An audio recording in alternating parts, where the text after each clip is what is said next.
Mohon subscribe channel ini dulu, supaya gak ketinggalan berita terbaru Timnas Indonesia.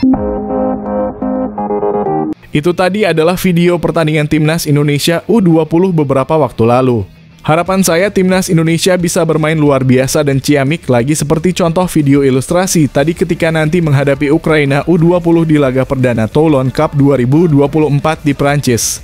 Dan dalam ilustrasi video tadi itu juga, saya prediksikan Timnas Indonesia bisa menang 3-1 atas Ukraina asalkan permainannya konsisten, hebat, dan mantap seperti video yang saya sajikan di awal tadi ya. Jadi kalian bisa amati video di awal tadi, bagaimana Timnas Indonesia bermain cepat dan ciamik ketika menyerang, tentu dengan mengandalkan umpan 1-2 sentuhan efisien. Dan terkadang lakukan umpan crossing akurat.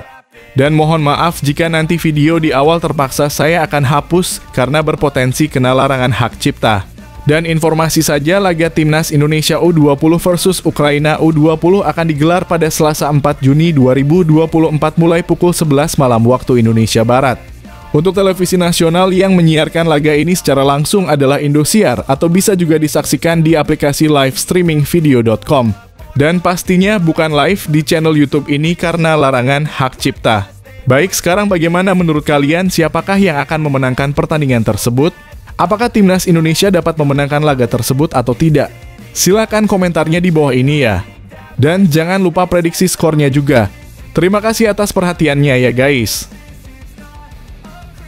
Calvin Verdonk dan Jens Ravens resmi jalani rangkaian naturalisasi. Langsung disumpah WNI hari ini juga dan tampil lawan Irak dan Filipina, jadi harapanku sekarang. Di sisi lain inilah kronologinya.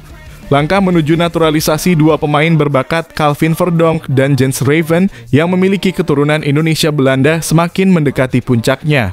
Dalam perkembangan terbaru, berkas naturalisasi mereka akan segera dirapatkan di Komisi I3 dan X Dewan Perwakilan Rakyat (DPR Republik Indonesia) (RI) pada hari ini Senin (3 Juni 2024. Menurut jadwal yang telah ditetapkan, berkas Calvin dan Jens akan pertama-tama ditinjau oleh anggota Komisi X DPR RI pada pukul 10.00 waktu Indonesia Barat.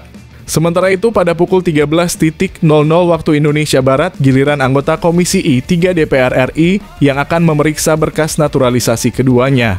Rapat kerja (Raker) yang dilakukan oleh Komisi I3 DPR RI akan membahas permohonan dari PSSI terkait pemberian kewarganegaraan kepada Calvin Verdonk dan Jens Ravens. Sebagaimana biasanya, raker tersebut akan diselenggarakan di ruang rapat Komisi X dan ruang rapat Komisi I3 yang berlokasi di Gedung Nusantara. Keterangan dari pihak PSSI menyatakan, raker Komisi X dan Komisi I3 DPR RI membahas permohonan pertimbangan pemberian kewarganegaraan Republik Indonesia kepada Calvin Ronald Verdonk dan Jens Ravens akan dilaksanakan pada Senin 3/6 di Gedung Nusantara I, ruang rapat Komisi X dan ruang rapat Komisi I3. Dengan proses naturalisasi yang telah mencapai tahap ini, harapannya adalah Calvin dan Jens dapat segera menjadi bagian dari tim nasional Indonesia, menyumbangkan bakat dan dedikasi mereka untuk kemajuan sepak bola tanah air. Mari kita tunggu dengan harapan yang tinggi atas kelanjutan proses ini. Bek kelas dunia Timnas Indonesia mendadak auto gemparkan Italia dan penjuru Eropa sekitarnya, langsung auto bungkam bacot pembenci pemain naturalisasi. Sosok ini bantunya timnya lolos ke puncak tertinggi Liga Italia. Begini penjelasannya. Keberhasilan Jay Itzes membawa klubnya Venezia promosi ke Serie A musim 2024 hingga 2025 telah menjadi sorotan besar.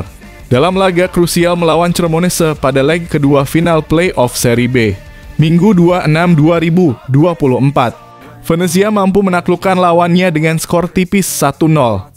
Membuka pintu menuju panggung tertinggi sepak bola Italia. Pada usia yang tepat, Jay Itzes merayakan ulang tahunnya yang ke-24 dengan menampilkan performa gemilang selama 90 menit di lapangan. Kiper yang tangguh itu berhasil menjaga gawang Venezia tetap bersih, menjadikannya sebagai bagian penting dari kemenangan bersejarah ini. Yang lebih menarik, Jay Itzes juga akan menjadi pemain Indonesia pertama yang berlaga di Serie A sepanjang sejarah. Dengan pencapaian yang membanggakan ini, Jay Itzes segera menjadi sorotan PSSI yang ingin segera menyatukan dia dengan skuad Timnas Indonesia yang sudah menunggunya untuk pertandingan melawan Irak dan Filipina. Sumarji, Ketua Badan Tim Nasional BTN PSSI, telah mengonfirmasi persiapan tiket kepulangan Jay Itzes. Dan menurut jadwal yang telah ditetapkan, Jay Itzes dijadwalkan tiba di Indonesia pada tanggal 4 Juni 2024. Kepulangan Jay Itzes akan menjadi momen bersejarah bagi sepak bola Indonesia. Dan harapannya adalah bahwa kontribusinya tidak hanya akan meningkatkan kualitas timnas, tetapi juga akan menginspirasi generasi muda Indonesia yang bercita-cita tinggi dalam dunia sepak bola. Mari kita sambut kepulangan Jay Itzes dengan hangat dan bersiap-siap menyaksikan langkah-langkah gemilangnya di panggung internasional. Menyala abangku, akhirnya nasib Elkan Bagot di timnas Indonesia terjawab sudah. Begini keputusan luar biasa dan sangat berani Erick Thohir tepat tadi malam. Semuanya auto kaget melihat semua ini. Tonton video sampai habis auto bikin tubuh merinding seketika. Ketua Umum PSSI Erick Thohir menegaskan pentingnya keseriusan seluruh pemain yang dipanggil untuk timnas Indonesia dalam menanggapi pertanyaan seputar Elkan Bagot. Erick menekankan bahwa timnas Indonesia akan terus bergerak maju untuk meraih prestasi yang gemilang. Pria yang juga menjabat sebagai Menteri BUMN tersebut menyatakan bahwa PSSI akan mencari pemain pengganti jika ada pemain yang tidak sungguh-sungguh ingin membela tim merah putih. Erick mengungkapkan, saya selalu mengatakan bahwa kita harus memiliki 2 kali 11 pemain senior sehingga kita memiliki kedalaman skuad yang seimbang. Seperti yang kita lihat hari ini, saat pergantian pemain, permainan kita tidak mengalami penurunan. Saya merasa hal yang sama. Saat ini, kita memiliki pemain seperti Justin Hubner, Jay Itzes, Rizky Ridho, Muhammad Ferrari, Jordi Amat, bahkan Nathan Chu Aon bisa bermain di posisi yang berbeda. Dan Sandy Walsh juga bisa bermain di posisi yang berbeda. Dan ini menunjukkan kedalaman skuad yang cukup mumpuni, ujar Erick kepada awak media. Erick melanjutkan, jadi tentu saja kita mengharapkan adanya persaingan di antara pemain. Dan saya juga berharap pemain harus serius, bukan hanya bagi Elkan, tetapi bagi semua pemain yang dipanggil untuk memperkuat tim nasional. Jika ada pemain yang setengah-setengah dalam komitmennya, mungkin dia lebih memilih atau tidak mau bergabung, kita juga tidak akan memaksanya. Namun timnas Indonesia akan terus bergerak maju tanpa bergantung pada siapapun, termasuk 11 pemain tersebut. Jika ada yang tidak ingin bermain, kita akan mencari pemain lain yang memiliki semangat untuk membela merah putih, tambahnya dengan tegas.